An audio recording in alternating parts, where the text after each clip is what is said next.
فاروق صاحب جو ہیں وہ پاکستان آ کے یہ کہتے ہیں کہ ہمیں بڑی خوشی ہے کہ پاکستان نے ریفارم جی ایس ٹی لگا دیا. ارے بھائی یہ تو آپ کا ایجنڈا ہے کہ غریب آدمی کو نچوڑیں تاکہ وہ عوام میں مہنگائی ہو, غربت ہو, بے روزگاری ہو, اعتماد کا بحران ہو, حکومت کمزور ہو, تاکہ آپ کے سیاسی مطالبات مانے جائیں. تو یہ تو یعنی ہم سیاسی طور پر بھی مار کھا رہے ہیں, معاشی طور پر بھی مار کھا رہے ہیں, کاسٹ آف پروڈکشن بھی اوپر جا رہی ہے. عوام پہ اس کا جو عوام کا تو میں آپ سے ایک جملہ عرض کر دوں کہ 9 کروڑ آدمی ورلڈ فوڈ پروگرام کے یہ اعداد و شمار ہیں.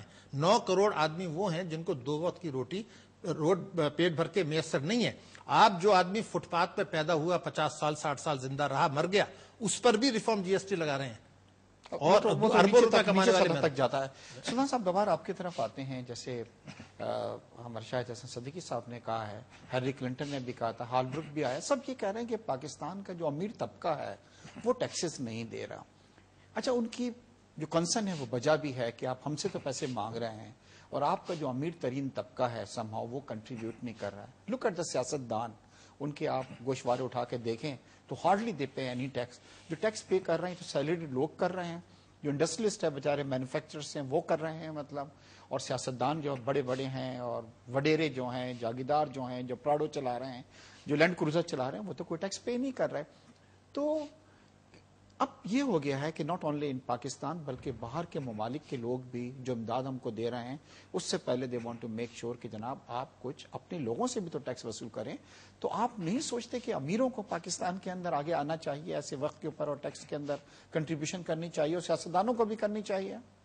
کیا اس کے لیے کسی ہلیری کلنٹن یا رچرڈ ہالبروک کی ضرورت ہے؟ کیا میں خود اپنے آنکھوں سے نہیں دیکھ رہا کہ اس وقت عزیز میں کس قدر مہنگائی کا ایک سیلاب امڈا پڑا ہوا ہے؟ کیا میں یہ اپنی آنکھوں سے نہیں دیکھ رہا کہ آئی ایم ایف کی قسطیں آتی جا رہی ہیں اور وہ لوگ جو مہنگائی کے بارڈر پہ ہیں ان کی تعداد 22% سے بڑھ کے 40% ہوتی چلی جا رہی ہو؟ کیا میں ان کی غربت میں محسوس نہیں کر سکتا؟ پھر کیا چیز مانے ہے کہ ہم ان طبقوں کو جو اس پاک مملکت خداداد پاکستان کے وسائل سے فیضیاب ہو رہے ہیں اور وہ اپنے ٹیکس کا حصہ نہیں ادا کرتے؟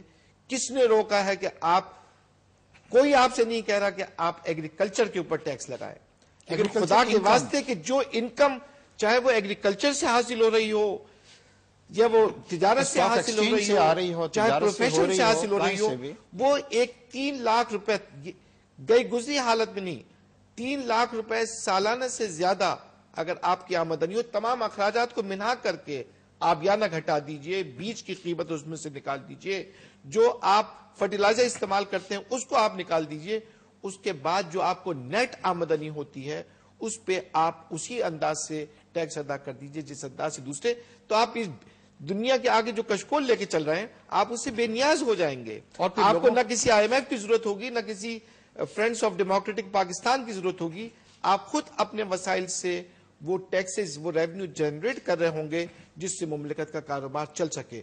لیکن یہ صرف حقیقت کا ایک پہلو ہے, ایک دوسرا پہلو بھی ہے جو ہم نے اس غریب ملک کے لوگ جس چاہانہ انداز سے ہمارے کاروبار حیات چلتے ہیں, خدا کے واسطے کچھ اس پہ بھی نظر ڈالیں. جو حکومت کے بے محابہ غیر ترقیاتی اخراجات ہیں کچھ ہمیں اس کی طرف بھی نظر کرنی چاہیے. اور پھر اس کے بعد میں بار بار یہ کہتا ہوں اس ملک کے وسائل اس ملک کے مسائل کے مقابلے میں کہیں زیادہ ہے. ان وسائل کو استعمال کیجئے. ہمارا مسئلہ مینجمنٹ کا ہے, مس مینجمنٹ کا مسئلہ ہے.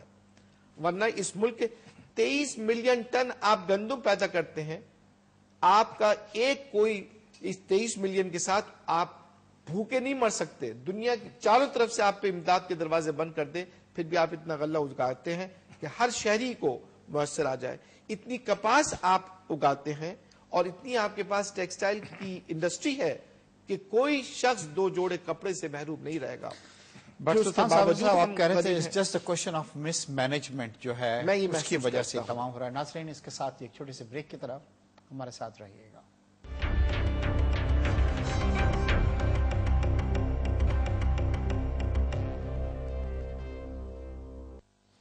ویلکم بیک ناظرین. بریک پہ جانے سے پہلے گفتگو کر رہے تھے ریفارم جی ایس ٹی کی.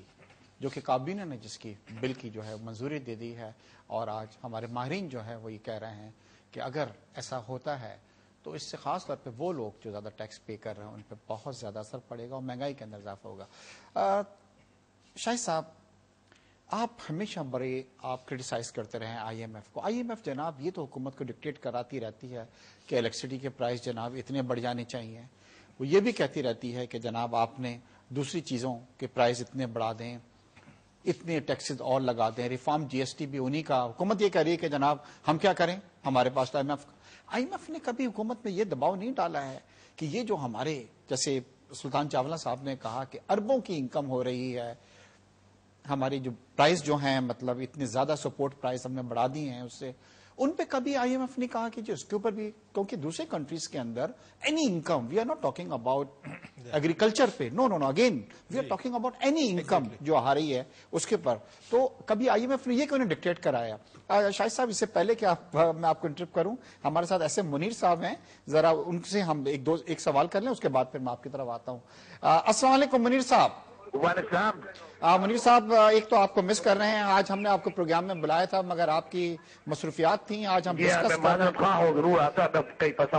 ہیں۔ جی ہاں، ریفارم جی ایس ٹی کے بارے میں ہم ڈسکس کر رہے ہیں، ہمارے ساتھ شاہد حسن صدیقی صاحب ہیں، سلطان چاولہ صاحب ہیں۔ اب بل جو ہے ریفارم جی ایس ٹی کا پاس ہو گیا ہے، کابینہ نے کر دیا ہے، اور لوگ یہ کہہ رہے ہیں کہ اس سے بہت زیادہ اثرات پڑیں گے، خاص طور پہ اس طبقے کے اوپر جو آلریڈی ٹیکس پے کر رہا ہے۔ آپ کس طرح دیکھتے ہیں اس کو، ریفارم جی ایس ٹی کو؟ بل ابھی پاس تو نہیں ہوا، بل تو ابھی پیش کیا گیا اسمبلی میں۔ نہیں، کابینہ نے پاس کر دیا ہے، کابینہ نے اس کو پاس کر دیا ہے۔ ہاں، کابینہ نے سنا پاس کیا میں نے۔ ہاں جی، بات یہ ہے کہ ہمیں یہ آپ کے سامنے دونوں ایکسپرٹ بیٹھے ہیں اور شاہد صاحب اور سلطان بیٹھے ہو، تو میرے کو بولنا بھی نہیں چاہیے، دونوں ہمارے بڑے بھائی ہیں۔ ہاں جی، میں یہ کہہ سکتا ہوں کہ یہ جو جی ایس ٹی ریفارم لایا ہے، دیکھیے G S T is important for the country, G S T تو آلریڈی لگا ہوا ہے، سارا ملک دے رہا ہے۔ پرابلم ہے کہ جی ایس ٹی میں انہوں نے بہت سارے ایسی چیزیں ایڈ کر دی ہیں جو نہیں کرنی چاہیے تھی۔ مثال کے طور پہ دودھ ایڈ کر دیا گیا ہے، بھائی دودھ کے بغیر بچہ کہاں سے دودھ پیے گا، اور دودھ ایسی چیز ہے کہ 4 دنوں میں 3 دنوں میں خراب ہو جاتا ہے، تو اس کے لیے جو پیک ملک ہے اس پہ انہوں نے کر دیا کہ 12 سے 15 روپیہ چھوٹے سے ڈبے کا ریٹ بڑھ جائے گا۔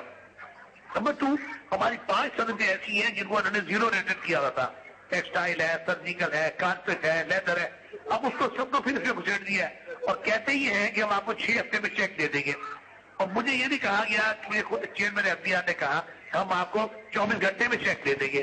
سوال یہ ہے جو اس سے پہلے اربوں روپے ہمارے پھنسے ہوئے، ہمارے بزنس مینوں کے، ہمارے ایکسپورٹرز کے، وہ اربوں روپے کے سیل ٹیکس پچھلے کئی سالوں سے پھنسے ہوئے، وہ تو پیسے مل نہیں رہے۔ تو یہ جو اور پیسے آئیں گے، 5 انڈسٹری میں ٹیکس لگ گیا، یہ تو میں سمجھتا ہوں کہ 100 ارب سے زیادہ ہو جائے گا، تو یہ تو پوری انڈسٹری ٹھپ ہو کے رہ جائے گی، اس لیے کہ ان کے پاس تو کوئی سسٹم ہی نہیں ہے کہ چیک آٹومیٹک آ جائے۔ جب تک اس چیک سسٹم نہیں کو، ہم 5 آئٹم کو فوری طور پہ اس سے ایگزام کرنا چاہیے اور اس کے اندر اس کو ایڈ نہیں کرنا چاہیے۔ آج منیر صاحب یہاں پہ ایک چیز میں آپ سے اور پوچھوں گا، کیونکہ آپ کا تعلق ٹیکسٹائل انڈسٹری سے بھی ہے پلس لیدر سے بھی آپ انوالو ہیں اس کے اندر، اور یہ دونوں سیکٹرز جو ہیں ریفارم جی ایس ٹی کے بعد جو پہلے ایگزمپٹڈ تھے، وہ اس کے اندر پھر یہ ہوگا کہ ریفنڈ کی پرابلم ہوگی، اور بزنس کمیونٹی کا یہ کہنا ہے کہ ایک بہت بڑا ان کا ورکنگ کیپٹل جو ہوتا ہے وہ بلاک ہو جاتا ہے، جو کہ ملتا نہیں ہے۔ تو آپ یہ بتائیے کہ اس سلسلے میں کوئی بات چیت ہو رہی ہے آپ کی، یا آپ نے کبھی کس طرح، مطلب فیڈریشن والے بتلا رہے ہیں سلطان چاولہ صاحب کہ حکومت نے بالکل ان سے اس سلسلے کے اندر کبھی مشاورت نہیں کی ہے، تو آپ کیا کر رہے ہیں کہ اب کس طریقے سے آپ حکومت کے اوپر اپنے جو کنسرن ہے وہ ڈال رہے ہیں؟ جی، ہم نے 4 دن پہلے بہت بڑی پریس کانفرنس کی، سلطان چاولہ صاحب اور طارق سعید صاحب موجود تھے، اس پریس کانفرنس سے بڑا زبردست کوریج آیا، آپ کے سب ٹی وی پہ نیٹ پر اخباروں